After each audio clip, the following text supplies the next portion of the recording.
ụmụnne m ndị Igbo ekenekwa m ọzọ. Ajọs m bataruo na afụ my grandma. Ọ bụrụ na ọ na-akpụri ọkụ, nke bụ nke ọkpụchagoro, nke bụ nke kpọrọ akpọ na-ekekọ. My grandma is almost 100 and something years. Unu afụrụ ya? Nwa yọrọ m! Ifụrụ ya? My grandma ọ na-achọ ka onye mee gịnị, ka onye dowuri ọkụ. Ọmadị sef na na-ese ife onyonyo. So uwe jolo m. So ifụrụ ya, ọ na-achọ ka ọ nọ nwụta anyị.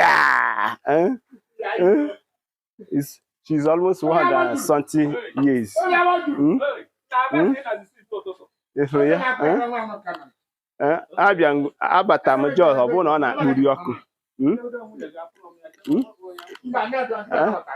Anyị nọ be anyị. So ka m gosi unu nke ifụrụ ya na nke ọkpụrụ nke m bakwutakwutere ọ na-akpụ ya. So ọ na-afụrụ ya, anyị nọ be anyị. So anyị nọ be anyị. Ụnụ n'anya, ụnụ afụ na anyị nọ n'ogbe. A na-azụ ehu na abroad.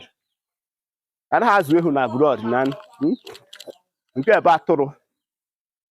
Nke ebe atụrụ nwanne m ogbe tọrọ ụtọ. Ogbe tọrọ ụtọ. So